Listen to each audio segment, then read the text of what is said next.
Hey everybody, sorry about the delay. I had a couple of quick technical things I had to do, but everything's looking good now, especially me. Glad you're here. All right, Old Tub is the whiskey. We're gonna go ahead and get it open so it can breathe. Somewhere there's a thingy thing. Oh, they should really make it easier for old people like me to see. I don't know if I got it or not. We get it. How are ya? Old Tub. Let's talk about it while we're wrestling with this thing. All right. Sometimes you just got to take the gloves off. Daggone it. Is it still fuzzy, Aaron? It is a little bit, isn't it? I'll set this right here and fix that focus.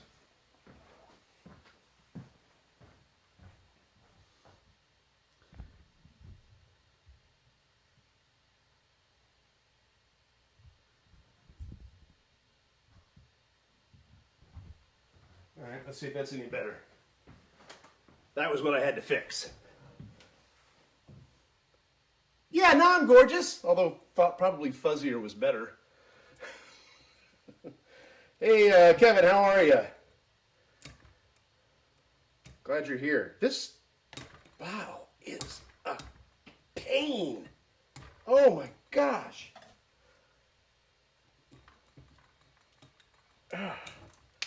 Tells me how to pre-open this stuff. Thank you, Aaron. Aaron, stay tuned. I got a surprise for you, buddy. All right. Oh my.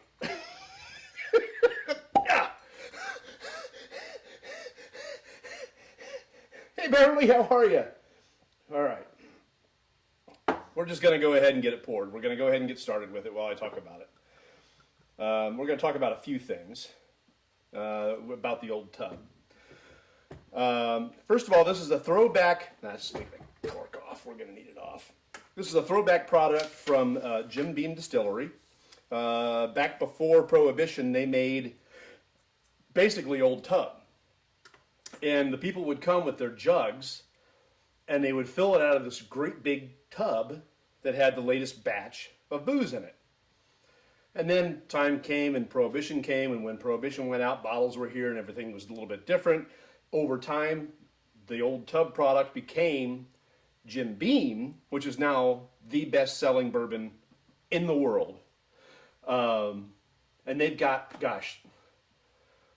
they've got over 125 rick houses. A few years ago, they had a fire at Jim Beam and lost 45,000 barrels, and it was less than 1% of their inventory. So that tells you a little bit about how big Jim Beam is. But this is one of their products. This is from way back when. And this one is Unfiltered. And we're going to talk a little bit about filtration because there's a little bit of, what's that? What do you mean filtration? The more you learn, the more fun it gets. So there's two different types of filtration. One is chill filtration, and the other is carbon filtration. Chill filtration is generally not done on higher proof bourbons and whiskeys. It's normally done on the lower end scale, like 90 proof and below. And what it's for, when you get a higher proof, what it's going to, the alcohol in it is going to take out any haze. It's going to take out any cloudiness. But in the lower proofs, 80 proof, 85 proof, things like that, you might have haziness. So they use chill filtering on some of those lower end bottles to get rid of to perfect the color, to make sure it's nice and clear. And this is, I think, I don't know, look.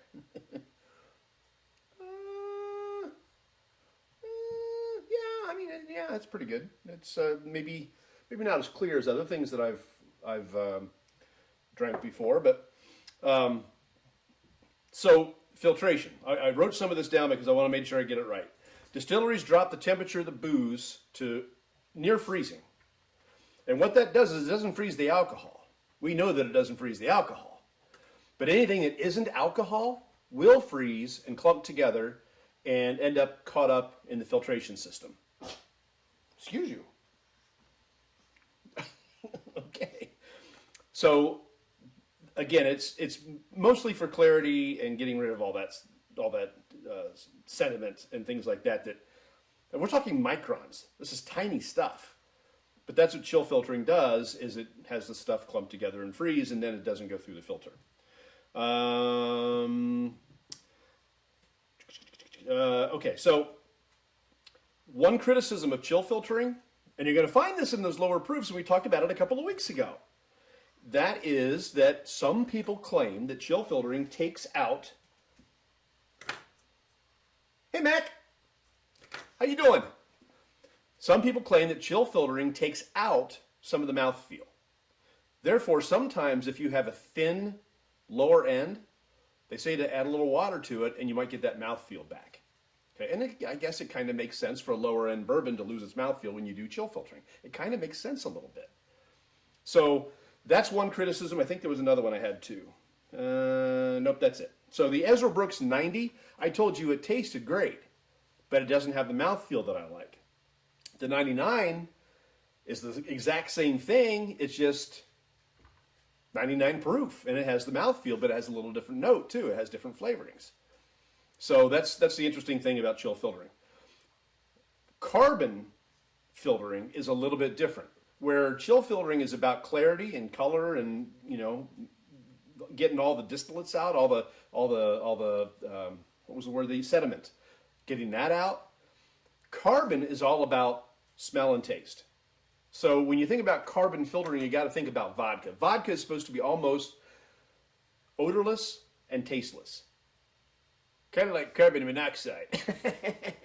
No. So vodka is supposed to be odorless and tasteless, generally. So that goes through carbon filtering and they'll go over and over and over and over and over again to get rid of anything that isn't alcohol taste. They want it to be as pure as possible when they finally decide to do what they're going to do to it at the end, right? Whiskey is the same way when it's carbon filtered, is they're trying to get rid of stuff that's going to make it taste wrong, smell wrong, basically taste wrong. So that carbon filtering does that. That makes it easier for distillers to control the outcome of the product. The more pure you put the whiskey into the barrels, the better outcome. Now, when it comes out of the barrels, it is filtered. It's heavily screened, just to get like the wood chips and, you know, anything that might come from the barrel, some of the dark stuff. Some people have said that there's even dark stuff in some of these bottom of the bottle bottoms, but I don't see any, and I'm not going to shake it up to test it. So it is screened to get rid of stuff that you don't want to be drinking, but it's not filtered. And I want to make sure I got all the rest of that. So there's the ones that are chill filtered that you may know of. The low proof offerings from Jack Daniel's, Wild Turkey, Woodford Reserve, and Knob Creek all filter their low proof offerings. Michter's chill filters all of their products. But nearly everything they make is 90 proof or better, so I don't know why they do that, except for they're really, really controlling over their outcome, which is fine. That's fine. I like Michter's. You know I like Michter's, both the rye and the bourbon. I like them. So they can do whatever they want to with them, because they're good. All right. Carbon filtering, blah, blah, blah, blah, blah, blah, blah, blah. Okay, good. I think we got it all. Old Tub doesn't go through either of those processes, but it is screened out. Okay. Good, good, good. All right, we've got that. Now, stick around. We're going to make a very easy cocktail. It's going to be fast and easy. And I'm going to preview next week's bourbon. Shall we wait for the dog to stop drinking? I swear I'm going to take that stuff up. Okay. Okay. Let's give this a shot. This has been sitting out a couple of minutes. Once I finally got the bottle open. It was hard. So I have been poking around on Reddit a little bit, and some of the people that I talked to about this bourbon said that it's going to be one of my favorite pours. This is not an expensive pour. You're talking 23, 24 bucks. Not bad. So some people said this is going to become my favorite daily pour. Other people disappointed in it, but that's the way things work on the internet. Different opinions. So I'm anxious to try this. This has been sitting downstairs in a while, and I'm ready. Nose is good. There's actually, I got a little bit of a mint highlight.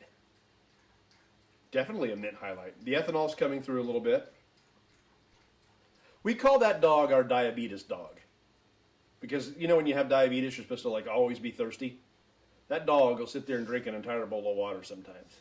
And it's always during this Bourbcast. Okay.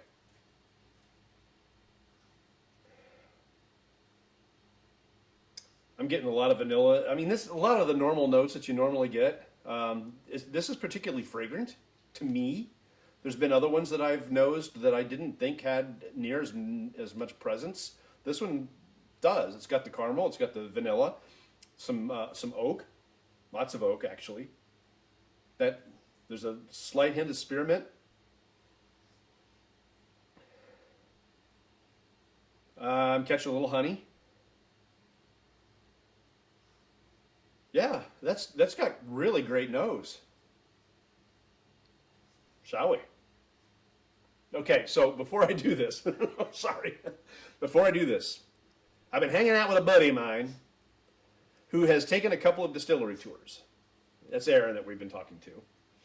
And Aaron has told me what they tell them to do at the distilleries. And remarkably, and I didn't know this was a thing, but remarkably, it's what I've been doing anyway, right?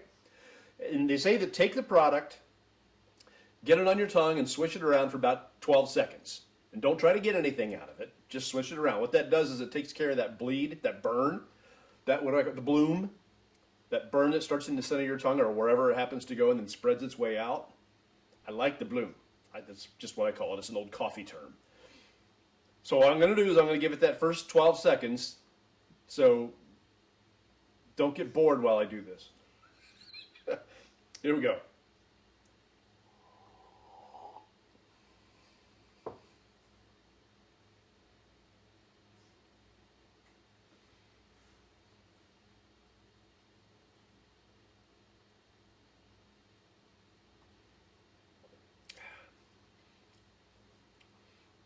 Okay, so that's done. And by the way, that first dram was delicious. That's good. I like that. Okay. This is 100 proof. I think it's bottled in bond. Yes, it is. Bottled in bond. So it's 100 proof. Let's give it its second tasting now. Gosh, that's really good.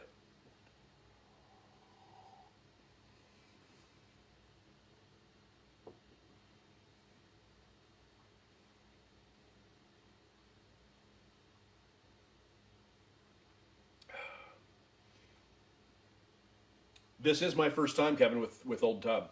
Yeah. My first time. And this is delicious. I'm getting a peppery sense on the palate. Caramels. This is very, very tasty. The flavors are very pronounced. Yes, there's vanilla. Yes, there's honey is a big one. Vanilla's there. I'm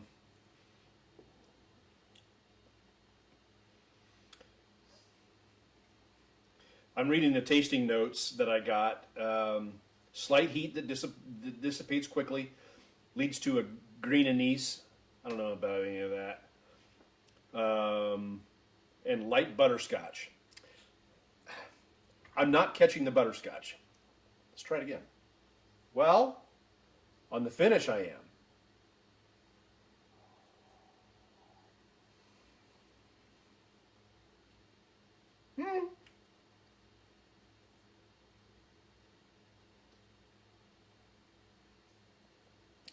Okay, that's fair. Right at the end, after you first gulp it down and the finish begins, it gives you a little bit of that clovey type of taste. There's a clove aspect to it. This is a complex pour for $23. This is actually really nice. Then the clove quickly goes away and leaves you with, I always, not always, sometimes I know it's honey, sometimes I know it's butterscotch. I think there's a little bit of both in the finish, along with some vanilla. The pepper hangs on, and the oak hangs on. Let's see what they say. Oak, honey, and grain all balanced together, medium to long finish. Yes, yes. This is good.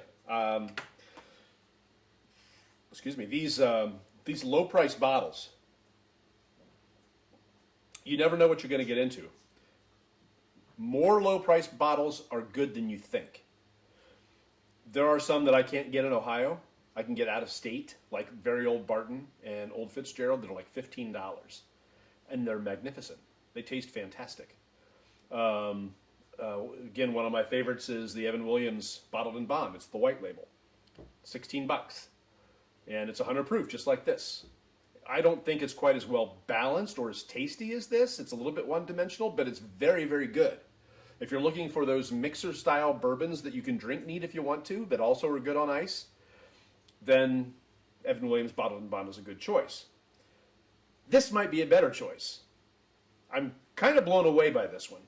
I'm going to give myself another pour because I want to do another experiment. Put that over here. And that is to add a touch of water. Now, I was worried about the mouthfeel because somebody online said that they thought that the mouthfeel was thin. I don't think it's thin. I think it's appropriate. So we're going to just add a little bit of water to it. You think that all my stuff is like impressive? You ought to see the stuff I ordered today. We're going all in, baby. Okay. There we go. That ought to be fine. Again, with those lower proof ones like Ezra Brooks or Benchmark that have a kind of a thin mouthfeel, they say adding water will help you with that. Just give it a little spin here. All right.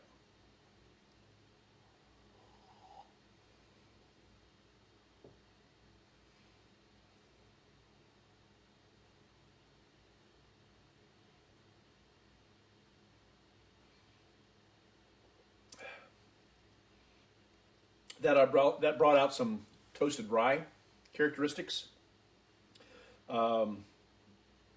Still a delicious pour. It brought out a little bit more of the grassiness, and that's not a bad thing. It's not a bad thing. Maybe that's not the right way to put it. It brought out some more of the toasted cereals, which sometimes I associate with a rye. I like it better neat off of water, but even with a pinch of water in it, the expressions change. Still a long finish. Still got the bloom on the tongue. It seems slightly darker with water on it.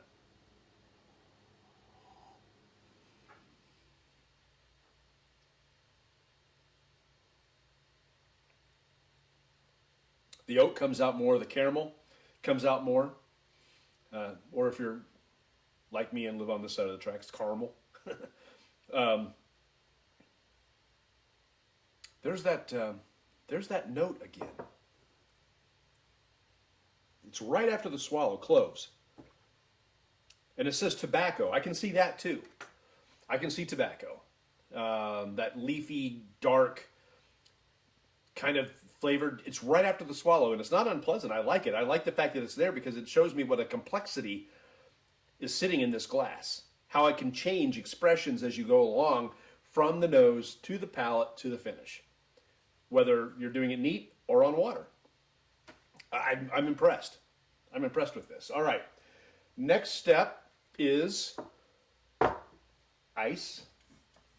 And of course, as always, I'm going to use my fingers because why not? As always, we use a ice sphere. It's been sitting, it was clear at one point. It's been sitting in the freezer for a couple of weeks and it's not so clear on the outside anymore. It started to collect particles. So, all right. So I'm not going to use this because I already put water in this. I'll save that for later. And we're not going to go crazy on this. This is 100 proof. Just want enough to let it get cold for a second. All right, let's go ahead and get back on this, shall we?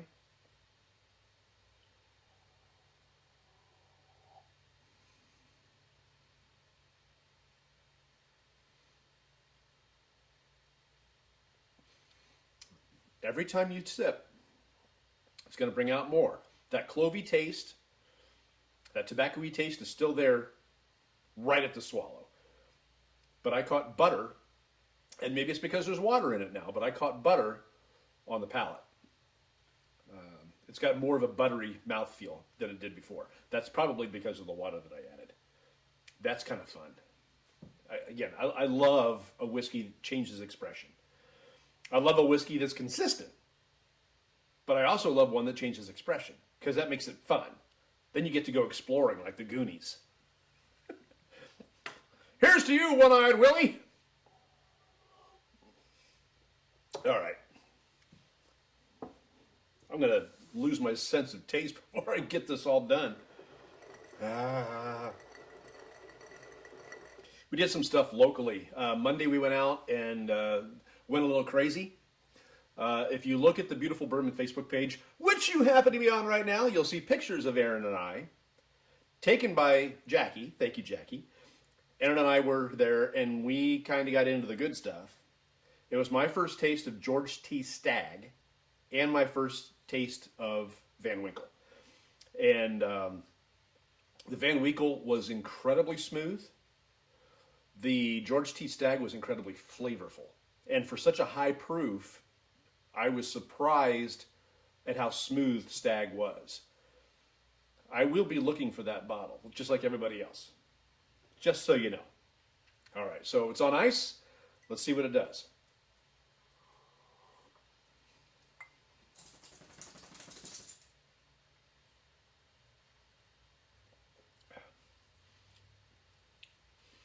Okay, first thing I got on the palate was fruit.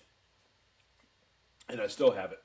I still have it in the finish. There's a fruity overtone.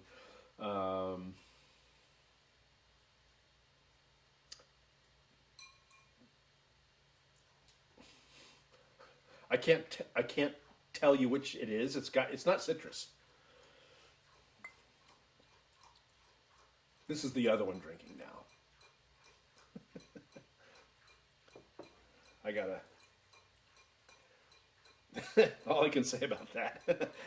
Yeah, we had a good time. And we even tried the Bourbon Affairs smoked whiskey. That was good. Aaron likes it after the smoke dissipates, so he likes his really, really smoky. Matter of fact, we were there last night, and he had another one, and they have a smoked bourbon that is aged a little bit, like they smoke it and then they put it in a barrel. And he drank that. He goes, I hate this stuff. And it's not because he actually hates that stuff. It's because he really likes that stuff and it's going to cause trouble. But that was good. The first night on Monday, they used ash wood. And then last night, they used hickory. So, but I did like it. I don't like as much smoke as he does. I don't like to let it sit as long. I'll let it sit for a few seconds and then I'll make my pour. He'll let it go until the smoke dissipates, and that's fine. That's what's fun about this is nobody's right and nobody's wrong. It's just you do what you like. If you want to put ice in your bourbon, go ahead. In this case, it's not a bad idea. I mean, I like it neat. I like it with water, and I like it over ice too. This is good.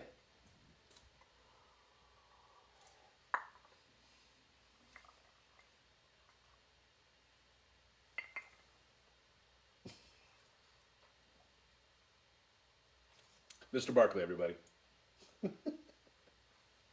That's where he sits.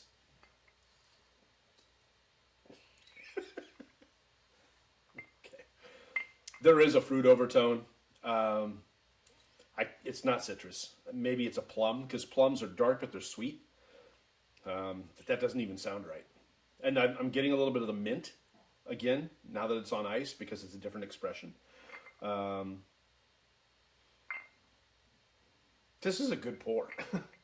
This is just a darn good pour. All right. It's mixed drink time, and I decided to do one that is simple. Nothing big, just simple. And we're going to do a couple of other things here with it, and I know I'm not going to get it right because that's some of the equipment I've ordered is to take care of what I got to do. All right. So we're going to need this bad boy. And this isn't even the right thing either. So some of the stuff I ordered is going to take care of this. But we need to add ice to this.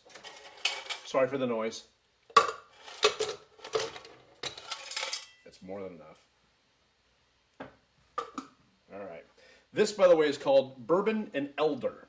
Bourbon and Elder. And the reason that I chose Bourbon and Elder is because I have this elderflower liqueur that I got for a drink that I made on Valentine's Day.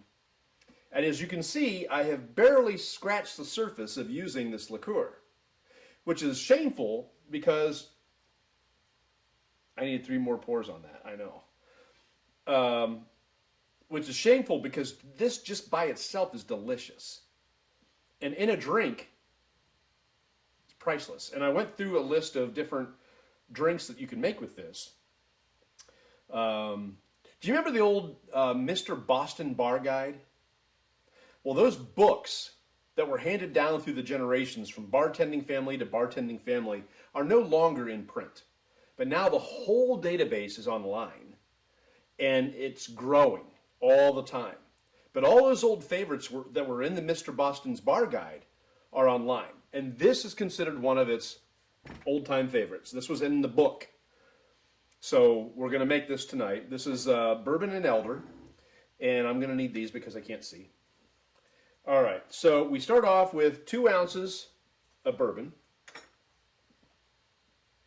Oh, wake up! All right, 2 ounces of bourbon.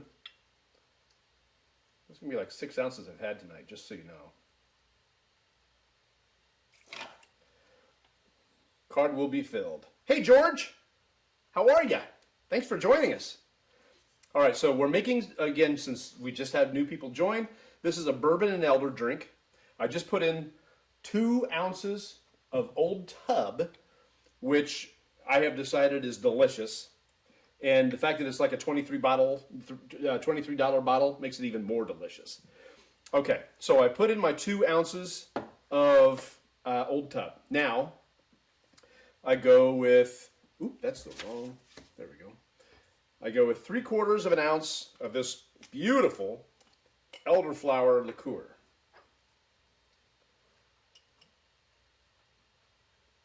Yeah, baby. Sweet. All right. Put the lid on this beautiful baby. And I'll set it here so y'all can look at it and wish you had a bottle. Go get a bottle. Get a bottle of this. It's good. And then we do a dash of the Angostura bitters. That's good. It's probably too much, but that's all right. And then this is one of those that you stir. Now, one of the things that I bought today was a proper stirring device because this just really isn't big enough. And you're supposed to stir it for about 30 seconds.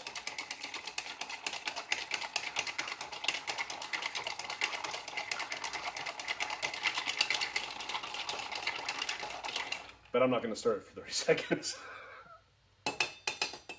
All right. And now you put it in a highball glass. But first, and this is the thing I'm going to try.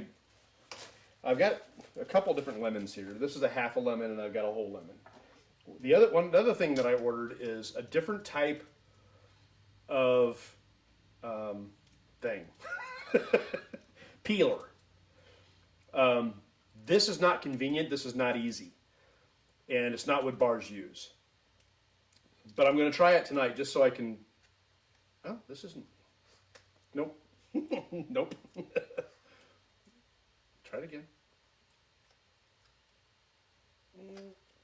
Maybe. Maybe.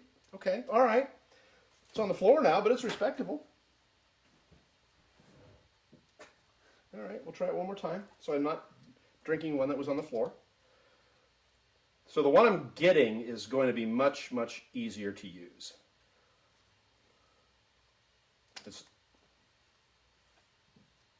Oh, there it is. This is just not meant for this.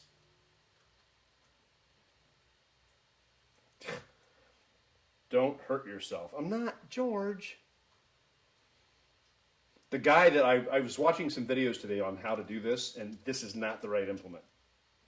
And the guy whose video I was watching was talking about the fact that he had hurt himself many times. So, thank you, George. And you're probably right. There's probably a good chance that I will be hurting myself. Ooh, I'm also going to be squeezing lemon out. I don't want to do that. I'm just going to wipe this off. This is a brand new rug. It's only been here for like no time. So I'm going to take this and I'm going to squeeze it and unlock those oils and stick it down in there. Somebody liked "Don't Hurt Yourself." Paring knife. I know, and I've got one here. So I do that. Get rid of that. This is how I will hurt myself, George. I need my glasses on if I'm going to use a paring knife. And I don't have much rind left, so I better do this right the first time. Oh, yeah. See, this is an extremely sharp knife. Good idea, George. Golly. This is going to be perfect.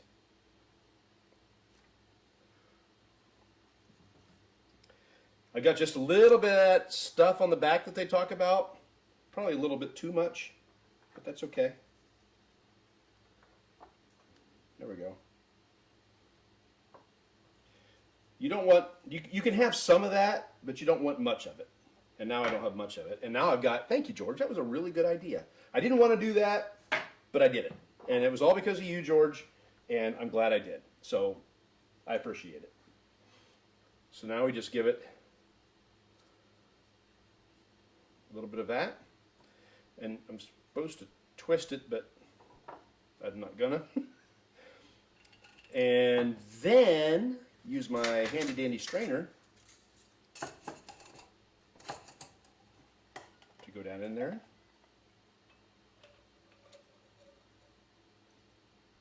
So this is 2 ounces of Old Tub, 3/4 ounce of elderflower liqueur, a dash of bitters, the Angostura bitters, not the orange, Angostura, and just a lemon twist. I'm starting to realize, by the way, I've been very hesitant to garnish my drinks, but this type of thing is more than a garnish. I'm learning this. The oils that this peel have in it lends to the taste of the drink. And I could have even gone around the rim if I wanted, right? I must have gone too thin, George. All right, here we go. This is a Bourbon and Elder, a classic drink.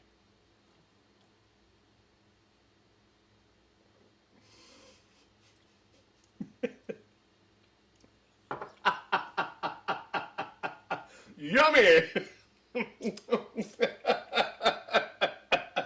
That's not supposed to happen.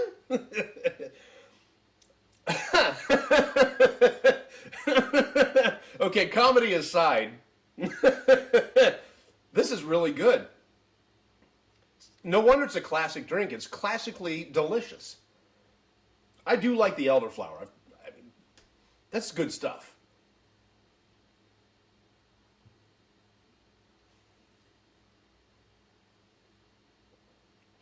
And it makes a darn good drink with the Old Tub. I mean, you could probably make the same drink with a cheaper bourbon, like the Evan Williams or Old Granddad or Ancient Age. I can see why you don't use garnish. I know, right? Choke on it. See, now, I had a Sazerac last night at the Bourbon Affair. And I had never had one before, and I'd always wanted to have one. And it was my first experience with absinthe, because the way a Sazerac is made is you can either wash the glass with absinthe and then dump it out, or in this case what they did was they made the drink and then they sprayed, and I do have some spray bottles and I will be making this drink, maybe not next week, but maybe the week after. They sprayed the glass with absinthe after the drink had been made. And there's a couple different schools of thought about that. One is about if it's bourbon forward, and the other one is if it's more measured with everything else in it. The classic one, or one recipe I read has cognac in it, another one does not. The one I had the other night did not. Anyway, I digress. The Bourbon Affair put the peel in the bottom of the glass, and it was long enough, and it just stayed there, and it didn't choke me, which was nice. But the Sazerac was a very tasty drink, and that's part of what I ordered today is stuff so I can make Sazeracs. I mean, I went all out today. Hey, quit it. I went all out today and just decided I'm going to finish building up the things that I need to do my home bar. There may be a time when this table is going to be gone and the bar is going to be right here. I don't know. We'll see. I don't know what I'm going to do yet. I still thought I was going to build it downstairs, but I don't know what I'm going to do. But I'm definitely going to do something because I'm having way too much fun. And in Ohio, if you haven't heard, and if you're from Ohio, the governor has said that the mandates, all that mask crap, and all the restaurants and stores and whatever, all the mandates are going to be gone June 2nd. So June 2nd is, I don't know where that is on the calendar, but that Thursday, I'm hoping that it's going to be warm enough, it's going to be dry enough, and we can have people over to be part of the Bourbcast. We'll have several people over and we'll have fun. And I'm looking forward to that. And it was nice going to the Bourbon Affair just to be around people. This is fun. I like doing this, just you and me. But it'll be fun to have other people involved too. So, yeah. That's a darn good drink. I really like that. That's the Bourbon and Elder. If you go to the Boston Bar Guide online, I think it's Mr. Boston, something like that. You'll be able to see this classic recipe and make it for yourself. I do really like this elderflower, St. Germain. This is delicious. And now it's time to reveal next week's bourbon. I've mentioned Aaron a few times, and Aaron has been pressuring me. Oh, it's peer pressure. Yes, I know. Yes, I should be wise, given my age. And I should be able to withstand peer pressure. But I thought about it today, and I thought, what am I waiting for? None. So Aaron, buddy, this is for you. Next week,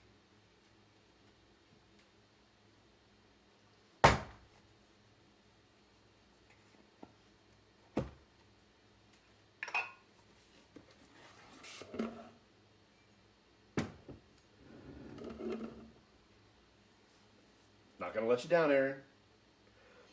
He says, dude, this is the #1 bourbon.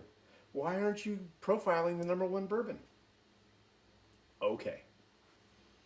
I will give you the lowdown on Mr. Taylor. First little tidbit of information.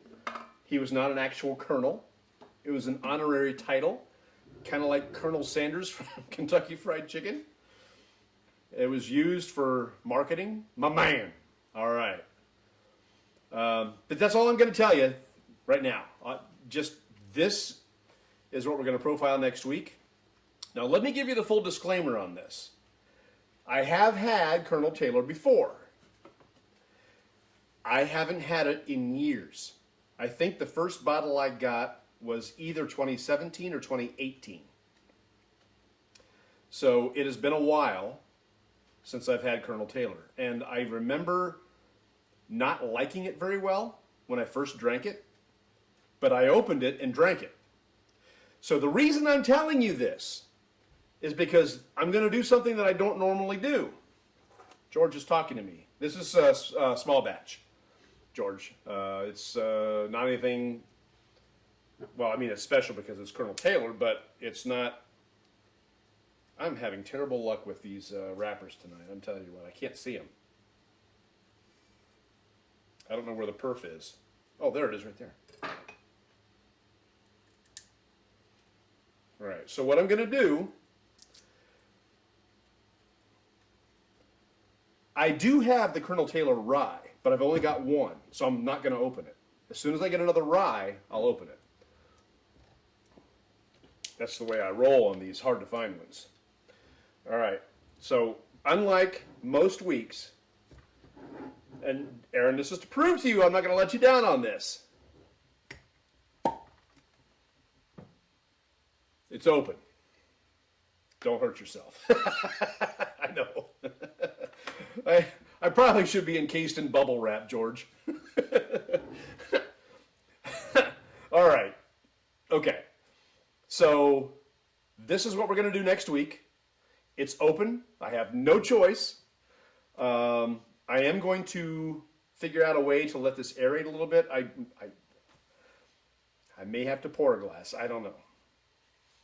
I don't believe in neck pours, but, well, let's see. I don't believe in neck pours for every bottle. Some of them have presented themselves. Others have not.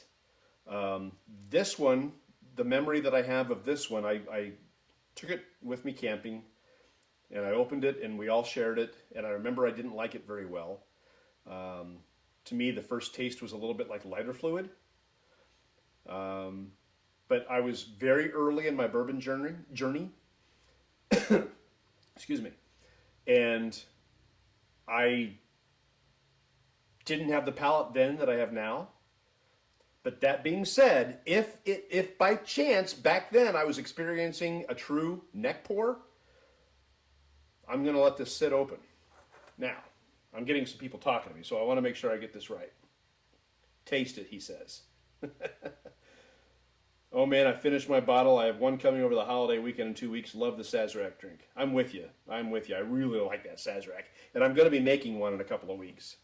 Once all my stuff comes in, and I've practiced it a few times, and the place that I went today has a bottle of absinthe, but I'm not in love with it. Didn't come with a spoon or anything. And if I'm going to do absinthe, if I'm going to buy a fifth of absinthe, because they don't make it in small bottles. If I'm going to buy a fifth of absinthe, I'm going to experience absinthe. I may hate it. If I hate it, that's okay. If it's anything like bourbon, it's going to last forever. It's not like it's wine. So it'll last, and I'll make, over the course of the rest of my life, I'll make a bunch of Sazeracs, and I'll use that absinthe. But I am going to try absinthe, and I'm going to see what it's like. And maybe we'll do it on a Bourbcast once I've had a chance to practice it a little bit. You're going to like it now. I will probably like it now. You're right, George, because my palate is different than it was 3 and 4 years ago. Aaron, taste the neck, then let us know what you think about the difference next week. All right, fine. Fine. I just happen to have a clean Glencairn glass. Glencairn glass. I'll try it now. I'll try a little bit of the neck now. Ooh, listen to the air going in that. Now just remember that my palate is somewhat compromised by the fact that I've had Old Tub all night. However, the last thing I drank was the mixed drink, the Bourbon and Elder, so maybe I'll have a clean enough palate to be able to do this. My glass is in the shadows. Peer pressure. I know, Kevin. I know.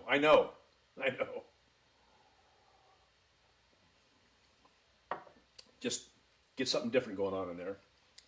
That lemon. that lemon's coming out. Woo! That was good. Golly, that's tasty.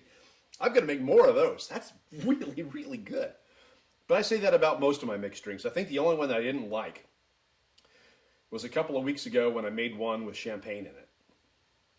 That was not good. I didn't like that at all. All right. You're about to be in love, Aaron says. All right. Well, it's been a while since I've been in love, Aaron. Although you do have a pretty mouth. All right. You ought to hear how he and I talk to each other. It's not safe for work. Now, the problem with making the brand new pour like this is it's got to sit a little while. And that means you got to listen to me rattle on about just things while it sits here and airs out. You know? I had a story I was going to tell you, and I can't remember what it was.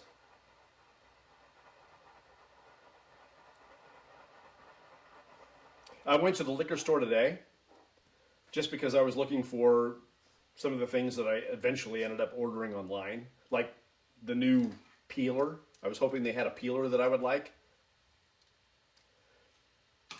Their credit card machine was down. And they had, get this, Aaron, since you're from Findlay, listen to me. They had a full shelf of chicken cock bourbon and chicken cock rye. And it's not just buy one only, it's on the shelf. So if you want chicken cock, now's the time to go. They're open for another 45 minutes. Okay? George, thank you for hanging out with us. I appreciate it. We'll see you next week. All right. Here we go. This is darker than the old tub, just a little bit. This is bottled in bond as well. So this is the exact same proof as old tub. It's 100 proof.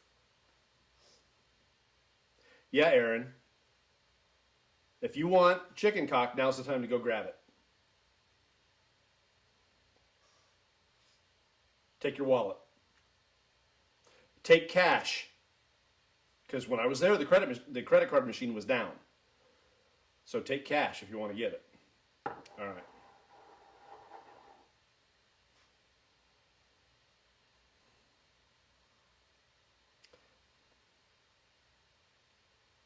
The ethanol is forward on this one.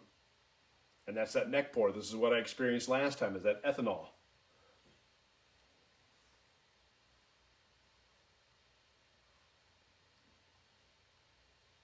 Leathery notes.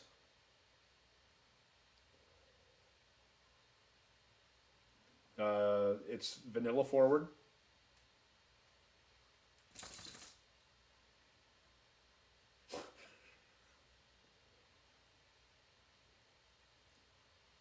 It's got a floral hint to it. Just a teeny tiny off the side floral thing going on.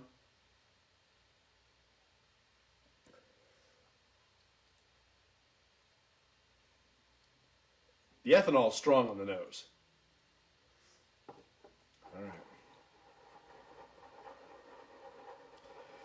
This is not a fair tasting, because next week is going to be the tasting after it's set.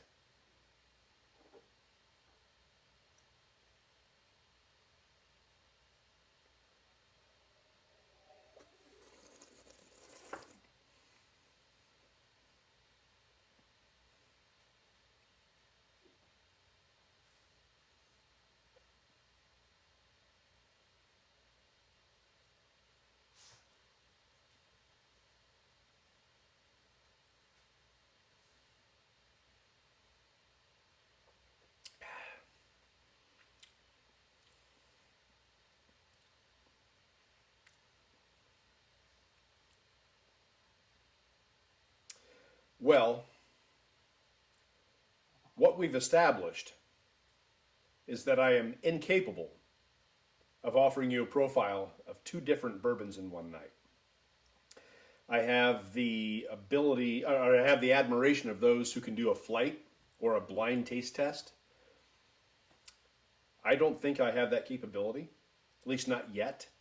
I'm still young. I started this bourbon thing in 2019, fall of 2019. So I'm not even 2 years into this yet.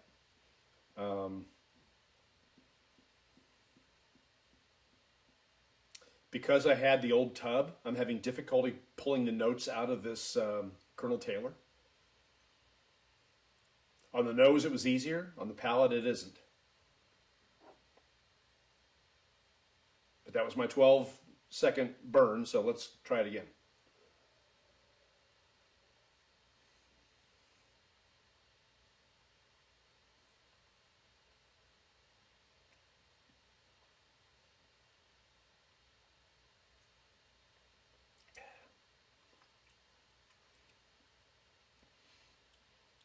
Definitely getting hints of toasted cereal. This is a low rye bourbon, which explains why Aaron likes it. He doesn't like rye bourbons.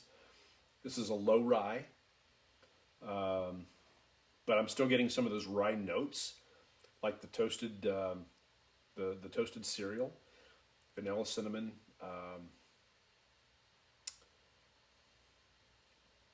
I will be interested in seeing what a week in the bottle after it's been opened will do to it. It'll be the only thing I drink next week. And I don't think I'm going to do a mixed drink with it next week. I think we're going to do Colonel Taylor in all its glory with, it's going to be neat, with water and on ice, and that's it. Because there are some bourbons that you mix with other things and you create cocktails, and there are some that you don't. And this is one that you don't. It's just way too much of a lauded drink to mix it with stuff. I mean, if you want to mix, you mix it with something that's easy to find and 23 bucks. That. Not that. So we're not going to do a mixed drink with this next week. But next week we're going to give this a fair tasting. I'm going to leave the cork off of this for probably an hour and a half. I'll put the cork back on around 10. And then I might cork it again over the week. Or uncork it again. I won't taste anymore. The garage door just opened, so the dogs are responding to that. That is my cue. I want to say thank you again for watching and being a part of this and spurring me along. And, you know, Aaron made a suggestion. He said, do the Colonel Taylor, darn it. So I did. So if you have a suggestion, something you want me to drink on the show, by all means, let me know what you want it to be. It may not be tomorrow that I do it, but I'll do it. So thank you for watching. I really appreciate it. And we'll see you next Thursday.